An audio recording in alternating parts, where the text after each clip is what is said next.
Star plus का most popular show advocate Anjali Awasthi है, तो बहुत ही ज़्यादा इंटरेस्टिंग। लेकिन सबसे पहले आपको हैप्पी इंडिपेंडेंस डे, आज़ादी बहुत बहुत ज़्यादा मुबारक हो आप सभी को। आज की शुरुआत होती है स्टोरी की कि आप देख पाएंगे यहाँ बोलते हैं मुझे ये गहने, ये कपड़े, ये चूड़ियाँ, ये साड़ियाँ, मुझे कुछ नहीं चाहिए, कुछ भी नहीं चाहिए। तो बोलती हैं कि क्यों नहीं चाहिए? बोलते हैं इसलिए नहीं चाहिए क्योंकि जब तक मुझे एडवोकेट राघव सिंह राजपूत ये नहीं कह देते कि बेटी जाओ, पोती जाओ, तुम इसे पहनकर तैयार हो जाओ, तुम इस घर की बेटी हो, तब तक मैं ऐसा नहीं करने वाली हूँ। लेकिन गौरव कहते हैं कि बेटा ऐसा तो कभी नहीं हो सकता, वो तुम्हें कभी नहीं अपनाएंगे। ये कपड़े, ये गहने, ये साड़ियाँ, ये सब अपने पास रख लो, ये तुम्हारा हक है। वहाँ भिखारियों की तरह बनकर थोड़ी जाओगी ना तुम रानियों की तरह तैयार होकर आना। उस घर में तुम्हारा हक है, तुम्हारी माँ का हक है। किसी भी हाल में तुम्हें वहां आना है और अच्छे से सच संवर कर आना है। कहती हैं आपकी बात तो सच है, लेकिन मैं नहीं आने वाली हूँ वहां पर। क्यों? क्यों नहीं आओगी तुम वहां पर? कहती हैं इसलिए नहीं आऊंगी क्योंकि मैं वहां पर जाऊंगी ना तो अपनी माँ को अमन सिंह राजपूत की पत्नी बनाकर और अमन सिंह राजपूत की बेटी बनकर जाऊंगी मैं वहां पर। किसी की पोती नातिन ये सब चीजें बनकर मैं नहीं जाने वाली हूँ। और उस दिन जाने के बाद मैं ऐलान करूंगी कि यहाँ मेरे माँ का हक दिया जाए, मैं उस घर की बेटी हूँ। और जब तक ये कह नहीं देते हैं ना कि जाओ पोती तुम इस घर की बेटी हो तो तैयार हो जाओ, तब तक मैं इन कपड़ों को नहीं ले सकती हूँ।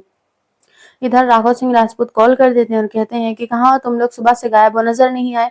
कहती हैं वो हम ये क्या है ना कि हम शॉपिंग करने आए हैं। अब इस तरफ ये बोलते हैं कि शॉपिंग, झूठ क्यों बोल रही हो, लाओ इधर मुझे दो। अब इधर इधर ये कहते हैं कि भैया हम यहाँ पर आरती के घर पे हैं और अंजलि से मिलने के लिए आए थे, तो जो कपड़े गहने तुम लेकर गए हो ना वो सब उन्हें दे देना, लेकिन तुम लोग वापस चले आना। मना करने के बावजूद भी तुम लोग वहां चले गए मिलने। कहती हैं हाँ तो प्रॉब्लम क्या है अगर हम यहाँ पर आ गए हैं तो? ये आपकी पोती है, वो आपकी बहू है अंजलि, आपको ये बात समझ में क्यों नहीं आ रही है? अरे कोई रिश्ता नहीं है उन भिखारियों से हमारा, उन्होंने कोर्ट में केस फाइल किए ना, तो अब हमारी मुलाकात वहीं पर ही होगी। इन भिखारियों को जो सामान लेकर गए हो देकर आना।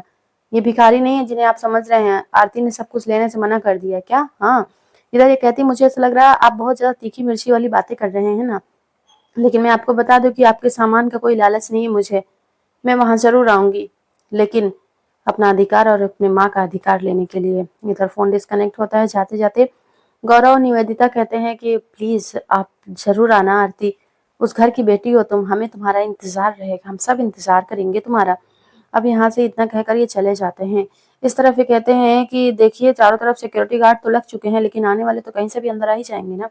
लेकिन क्या करें, अब सगाई भी तो है, अब दूसरा दिन आता है, जन्माष्टमी का दिन और सगाई का दिन आता है। सभी बहुत ज्यादा खुश होते हैं, खुशी का माहौल होता है और कहते हैं महक कहाँ है, उसे बुलाओ। देखो सारिका, सारे गेस्ट हमारे आ चुके हैं। और चंद्रमान ठाकुर जी कहाँ हैं? वो नजर नहीं आ रहे हैं। थोड़ी देर में वो आ जाएंगे, पापा आते ही होंगे। अरे उनकी तो आदत है ना लेट आने की। आप लोग के लिए क्या लेकर आऊं, कॉफी चाय कुछ भी? नहीं रहने दीजिए, सबसे पहले सगाई कर लेते हैं। तो बोलते हैं कि चलिए ठीक है सगाई ही कर लेते हैं पहले। कहाँ है महक, उसे लेकर आओ। एक मिनट मैं जाकर देखता हूँ महक कहाँ है। उधर से महक तैयार होकर आ रही है। महक क्यों ये शादी कर रही है पता नहीं, इस बार तो अंजलि है भी नहीं शादी को रोकने के लिए। इस तरफ ये जो है ना आकर कहते हैं कि देखो अभी क्या है कि अभी हम सब ने एक परफॉर्मेंस तैयार की है, सबको उसमें पार्टिसिपेट करना ही होगा। लेकिन बेटा हम बुजुर्गों से मत करवाओ ना, हम नहीं कर पाएंगे। तो बोलते हैं कि ठीक है लेकिन सभी को तो करना ही पड़ेगा ना। ठीक है फिर शुरू करिए। अब यहाँ पर जो है ना एक सॉन्ग होता है और राधा का कुछ गाना होता है, क्योंकि सारा इनका उसी पे डिपेंड है।